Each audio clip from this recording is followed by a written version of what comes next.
할렐루야. 누가복음 10장 1절로 20절입니다. 제가 복록해 드립니다. 이후에 주께서 달리 70일을 세우사 친히 가시려는 각동 각처로 둘씩 앞서 보내시며 이르시되 추수할 것은 많되 일꾼이 적으니 그러므로 추수하는 주인에게 청하여 추수할 일꾼들을 보내어 주소서 하라. 갈지어다 내가 너희를 보냄이 어린 양을 이리 가운데로 보낸과 같도다. 전대나 주머니나 신을 가지지 말며 길에서 아무에게도 문안하지 말며 어느 집에 들어가든지 먼저 말하되 이 집이 평안할지어다 하라. 만일 평안을 받을 사람이 거기 있으면 너희 빈 평안이 그에게 머물 것이요 그렇지 않으면 너희에게로 돌아오리라. 그 집에 유하며 주는 것을 먹고 마시라. 일꾼이 그 삭을 얻는 것이 마땅하니라. 이 집에서 저 집으로 옮기지 말라. 어느 동네에 들어가든지 너희를 영접하거든 너희 앞에 차려놓은 것을 먹고 거기 있는 병자들을 고치고 또 말하기를 하나님의 나라가 너희에게 가까이 왔다 하라. 어느 동네에 들어가든지 너희를 영접지 아니하거든 그 거리로 나와서 말하되 너희 동네에서 우리 발에 묻은 먼지도 너희에게 떨어버리노라. 그러나 하나님의 나라가 가까이 온 줄을 알라 하라. 내가 너희에게 말하노니 저날에 소돔이 그 동네보다 견디기 쉬우리라. 화 있을진저 코라시나 화 있을진저 벳세다야 너희에게서 행한 모든 권능을 도로와 시돈에서 행하였다면 저희가 벌써 베옷을 입고 제한자 회개하였으리라. 심판 때 도로와 시돈이 너희보다 견디기 쉬우리라. 가버나움아 내가 하늘에까지 높아지겠느냐 음부에까지 낮아지리라. 너희 말을 듣는 자는 곧 내 말을 듣는 것이요 너희를 저버리는 자는 곧 나를 저버리는 것이요 나를 저버리는 자는 나 보내신 이를 저버리는 것이니라 하시니라. 70인이 기뻐 돌아와 가로되 주여 주의 이름으로 귀신들도 우리에게 항복하더이다. 예수께서 이르시되 사단이 하늘로서 번개같이 떨어지는 것을 내가 보았노라. 내가 너희에게 뱀과 청갈을 밟으며 원수의 모든 능력을 제어할 권세를 주었으니 너희를 해할 자가 결탄코 없으리라. 그러나 귀신들이 너희에게 항복하는 것으로 기뻐하지 말고 너희 이름이 하늘에 기록된 것으로 기뻐하라 하시니라. 아멘. 할렐루야. 주님을 찬양합니다. 오늘 말씀의 제목은 구원이 사명이다 라는 제목으로 오늘 말씀을 드리겠습니다. 오늘 본문 말씀은 2013년에 신년에 들어서 하나님이 저에게 주신 말씀이에요. 이 말씀을 제가 그 미국 여정 가운데 곱씹어 왔습니다. 참으로 꿀같이 단 말씀이에요. 그러면서도 참 두려운 말씀이다 이런 생각을 하게 됩니다. 본문에 보면은 예수님이 복음 전파를 위해서 제자들을 세우고 파송하시는 장면이 나와요. 그래서 오늘 말씀의 첫머리에 달리 70일을 세우사 그랬어요. 그건 즉 뭐냐면 12제자와는 다른 무리라고 하는 것이 강조되고 있는 거죠. 12제자와는 다른 사람들 70명을 세우고 이 70명만 있겠습니까? 또 다른 사람들을 세우셨을 수가 있어요. 예수님이 직접 세운 사람들입니다. 그리고 직접 보낸 사람들이에요. 즉 여기서 모든 사명의 근거가 그리스도께로 말미암는다는 것을 보여주는 겁니다. 즉 사명자는 주님께서 부르신 자입니다. 주님이 보내신 자입니다. 주님을 따르는 자로서의 정체성을 갖고 있어야 되는 거예요.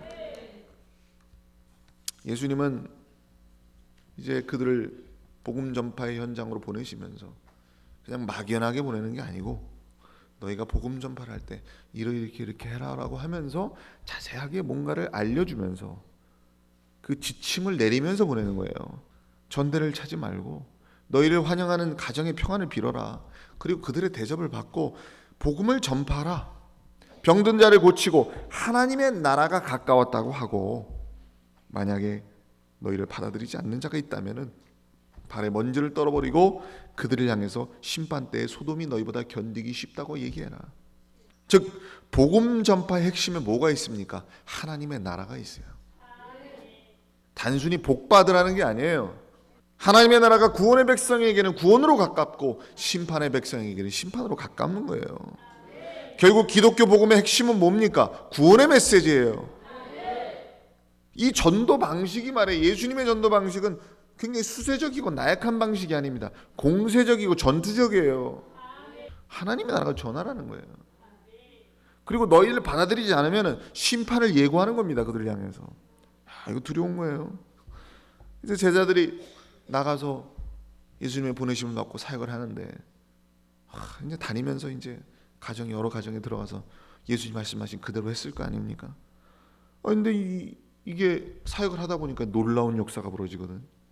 막 기적이 나타나고 병든 자가 일어나고 귀신이 떠나가고 막 이런단 말이야. 그래서 누가복음 10장 17절로 19절의 말씀을 보니까 70인이 기뻐 돌아와 가로되 주여 주의 이름으로 귀신들도 우리에게 항복하더이다 그럽니다.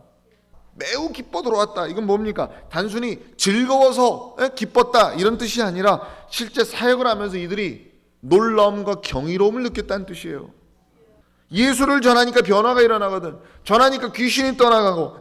얼마나 이게 놀라운 일입니까? 그들 스스로도 해보니까 야, 이 정도일 줄이야 이러면서 놀란 거예요. 그들은 대단한 자부심을 갖고 있었습니다.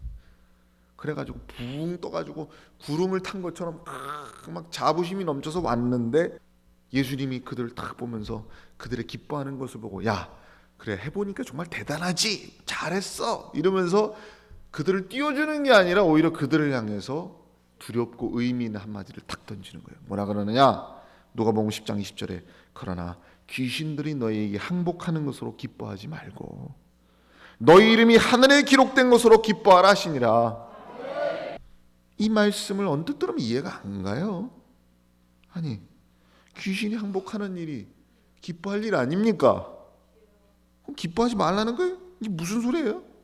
그래서 예수님의 비유는요, 천국의 언어이기 때문에 여러분이 영적으로 깨달아야 돼요. 영적으로. 이거는 귀신이 항복하는 게 잘못됐다는 얘기가 아니고 좋은 것과 나쁜 것의 차이를 말하는 게 아니고 무엇이 절대적이고 무엇이 본질인가에 대한 문제를 얘기하는 거예요. 즉 귀신이 떠나가는 것은 좋은 거지만은 그런 기적도 우리 이름이 생명체에 기록된 것에 비하면 아무것도 아니라는 뜻입니다. 아무리 많은 기적과 행위가 있어도 그것 자체가 천국에 들어가는 보증수표가 되어주지 못해요.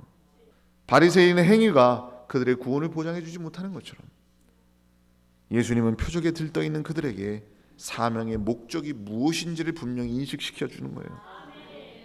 잘 생각해 보세요. 제자들은 지금 타인에게 복음을 전하다가 기뻐했습니다. 타인에게 복음을 전하다가 예수님의 능력, 이 복음의 능력, 엄청난 그 결과를 보면서 그들은 자부심을 느낀 거예요. 그러나 예수님은 그들의 시선을 그들 자신의 구원으로 돌려버리지 않습니까? 뭔가 이상하지 않아요? 이것은 우리가 아무리 타인을 구원하고 많은 일을 한다 할지라도 내 자신의 구원이 가장 중요하다는 거예요. 다시 말해서 남을 구원하는 것은 나도 구원받기 위함입니다. 나도 구원받기 위함이에요. 저와 여러분 모두 구원받아야 돼. 그러면 도대체 생명체에 기록되는 것이 뭐가 이렇게 중요해서 난리냐? 성경에는 신구약을 막론하고 생명책에 대한 기록이 여러 번 나와 있습니다. 주의 책, 생명책, 기념책, 하늘의 기록, 여러 가지 형태로 하늘에 뭔가가 기록되고 있다는 것을 우리에게 증거해 주고 있어요. 출애굽기 32장 33절에 여호와께서 모세에게 이르시되 누구든지 내게 범죄하면 그는 내가 내 책에서 지워버리리라. 빌립보서 4장 3절에 또 참으로 나와 멍에를 같이 앉아 내게 구하노니 복음에 나와 함께 힘쓰던 저 부녀들을 돕고 또한 글레멘도와 그 위에 나의 동역자들을 도우라. 그 이름들이 생명책이 있느니라. 생명책이 여러분 감 딱 잡히시죠? 뭐와 연관되어 있는 거예요? 구원과 절대적으로 연관된 책이에요. 거기에 기록이 있으면 구원이고 없으면 그리고 지워버리면 끝나는 겁니다. 그래서 이 책은 구원의 책인 동시에 그 이름이 없으면은 그 책 자체가 심판의 책의 역할을 하는 겁니다. 그래서 여러분이 이와 비슷한 뜻으로 우리가 세상에서도 쓰잖아요. 우리가 세상에서 파문한다. 에? 그럼 뭐 네 이름을 호적에서 빼겠단 말이야. 파내버리겠단 말이야. 족보에서 빼내버리겠다. 이름을 빼고 넣는 거를 굉장히 그 멸문, 파문으로 생각하는 그런 의미가 있듯이 이 생명체의 기록도 그런 비슷한 의미를 갖고 있는 건데 여러분 그 책의 모습이 어떤 모습일까 궁금하지 않으세요? 계시록 20장 12절에 나와 있습니다. 또 내가 보니 죽은 자들이 물온대수하고 그 보좌 앞에 섰는데 책들이 펴있고 또 다른 책이 펴졌으니 곧 생명책이라. 죽은 자들이 자기 행위를 따라 책들에 기록된 대로 심판을 받으니. 아멘. 요한이 뭘 봤어요? 책을 봤어요. 책을. 영적인 세계이기 때문에 절대로 여러분이 요한이 본 책은 종이로 만들어서 제본한 책은 아닙니다. 그러면 요한이 책이라고 표현은 분명히 했는데 그러면 그 뜻이 뭐냐? 요한은 계시적 통찰력으로 영의 세계를 본 겁니다. 영의 세계를 본 거예요. 그렇기 때문에 요한이 본 것은 책의 기능을 본 거지 책의 모양을 본 게 아니에요. 우리에게 전달해 주는 것이 책의 기능을 본 겁니다.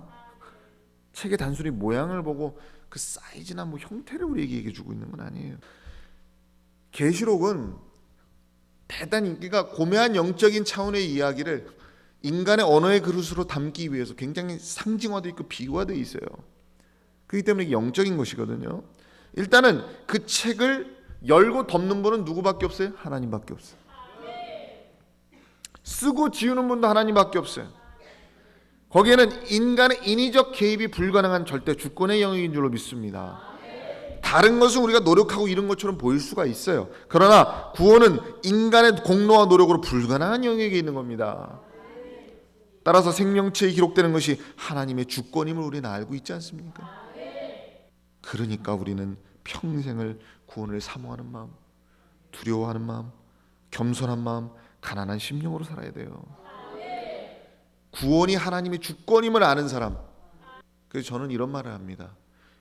구원이라고 하는 것은 내 호주머니 속의 구원이 아니라 내 평생의 사명이다. 호주머니 속의 구원이 아니에요. 받아가지고 쓱 넣어놓고 잊어버리는 게 아니에요. 평생의 사명이에요. 그런 생각을 갖고 살아야 돼요. 그러면 평생 구원을 절절하게 사모하고 가난한 심령이 되고 하나님을 두려워할 줄 알고 겸손하고 이렇게 됩니다. 다시 본문으로 돌아가서 그럼 왜 예수님이 제자들에게 귀신이 항복한 것으로 기뻐하지 말고 너의 이름이 생명책에 기록된 것으로 기뻐해라. 왜 이런 말을 했을까? 좀 더 깊이 생각해 보자 이거예요. 저는 이 말씀을 영적인 차원에서 보면서 6가지가 보여요. 첫 번째로 예수님은 우리에게 지금 신앙의 본질이 뭔가를 논하고 있는 겁니다. 신앙의 본질이라고 하는 것은 행위나 업적에 있는 것이 아니라 생명책에 기록되기 위해서 하는 거예요. 그것이 우리가 기독교를 믿는 이유입니다. 구원받기 위해서 믿는 거예요. 성경은 증거합니다. 마가복음 8장 36절에 사람이 만일 온 천하를 얻고도 제 목숨을 잃으면 무엇이 유익하리요? 이게 무슨 얘기입니까? 구원에 대한 얘기예요.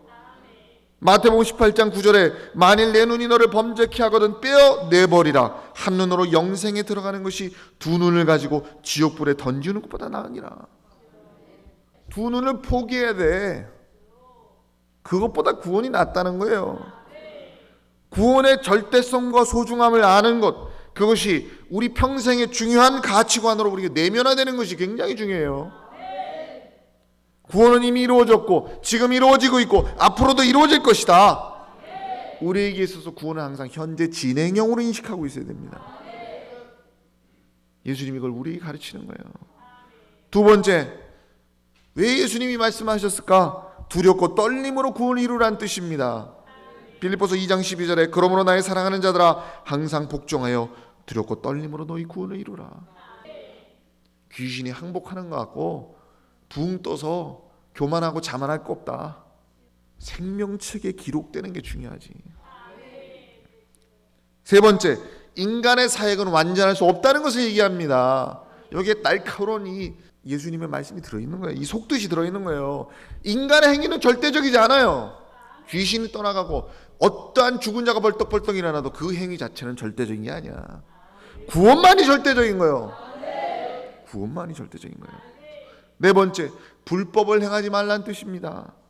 마태복음 7장 21절로 23절에 나더러 주여 주여 하는 자마다 천국에 다 들어갈 것이 아니요 다만 하늘에 계신 내 아버지 뜻대로 행하는 자라에 들어가리라. 그날 많은 사람이 나더러 이르되 주여 주여 우리가 주의 이름으로 선지자도 하며 주의 이름으로 귀신을 쫓아내며 주의 이름으로 많은 권능을 행치 아니하였나이까 하리니 그때 내가 저에게 밝히 말하되 내가 너희를 도무지 알지 못하니 불법을 행하는 자들아 내게서 떠나가라 하리라. 많은 사람들이 이 비밀을 모를 거예요. 이게 뭔지 아세요?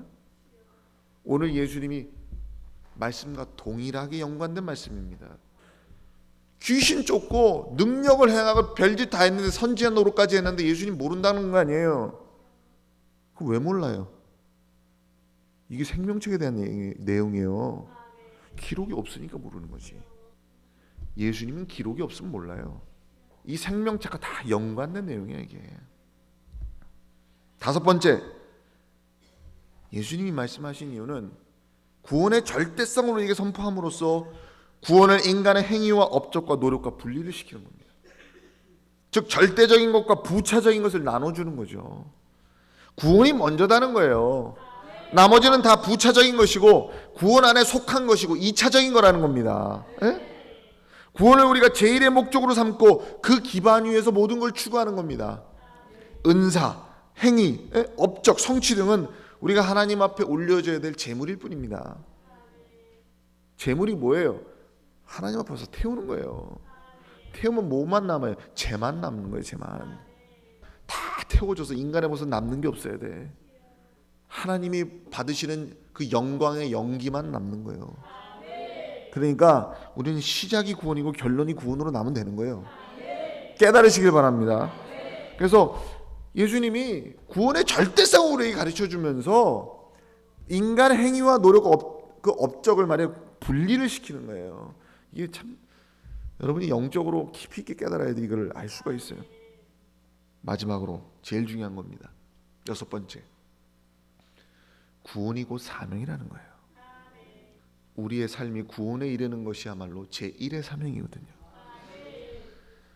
여러분, 우리가 이런 생각을 합니다. 우리 신앙 생활하면서 구원은 기본이고 거기에 플러스 알파를 추구하는 것으로 우리가 생각을 하죠. 그렇잖아요? 그런데 그것은 무지한 생각입니다. 우리 전 인생이 구원과 결부되어 있는 겁니다. 하나님이 우리에게 구원이 사명이라고 이야기하신 이유가 뭔지를 깨달아야 돼요.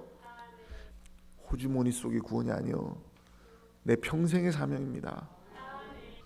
우리 이 시대에 오늘 본문 말씀이 정말 절박하게 와닿는 시대가 되어가고 있음을 우리는 느끼게 됩니다. 예수님이 사단에게 시험 받으실 때 첫 번째 시험이 떡의 시험이에요. 두 번째 시험 뭡니까? 하나님의 뜻대로 사는 삶에 대한 시험이요. 그러나 앞으로 다가올 시험, 사단에게 절하느냐 아니면 하나님만 섬길 것이냐, 그 시험이 다가옵니다. 우리가 바다에 들어가서 조기를 주워보면, 과거에 우리 수련회 때 밤에 깊이 들어가서 조기에 주워본 적 있죠. 건졌는데 한번 허탕 친 적 있잖아요. 우리 다 조개 껍데기만 나와. 알맹이가 없어. 죽은 조개밖에 없는 거예요. 산 조개가 한 마리도 없을 때가 있듯이 오늘날 사람들의 믿음이 모양과 껍데기만 남아가는 이 시대에 살고 있습니다. 참된 신앙, 살아있는 신앙을 찾기가 매우 어려운 거예요. 오늘날은 무엇이 절대적인 시대가 되고 있느냐? 생명책에 기록되는 것만이 절실한 시대가 오고 있습니다. 귀신이 항복하고 천지가 개벽이 되고 뭐 뒤집어지고 그것만 갖고 몰라. 그것만 갖고는 이 사람이 생명책에 기록된 사람인지 없는 사람인지를 몰라요. 그래서 예수님이 야, 귀신이 항복하는 것으로 기뻐하지 마. 너희 이름이 생명책에 기록된 것으로 기뻐해라. 보통 얘기 아닙니다. 의미심장한 얘기예요. 의미심장한 얘기예요. 계시록 3장 5절에 이런 말씀이 있습니다. 이기는 자는 내가 그 이름을 생명책에서 반드시 흐리지 아니하고 그 이름을 내 아버지 앞과 그 천사들 앞에서 시인하리라. 생명책에 기록되는 것은 이기는 자에게만 주어지는 영광입니다. 이기는 자는 그 생명책에서 흐려지지 않게 할 것이다. 반드시 그 생명책에서 기록해 주겠다는 얘기예요. 어떻게 보면 생각해 보세요. 구원은 가장 기본이고 초보인 것처럼 보이죠? 천만에 가장 절대적이고 영광된 것입니다. 우리 신앙생활의 핵심이에요. 그 문은 좁은 문입니다. 그 길은 좁고 협착하여 찾는 이가 적음이라. 여러분, 우리 사자교회 성도들이여, 구원의 본질을 추구하십시다.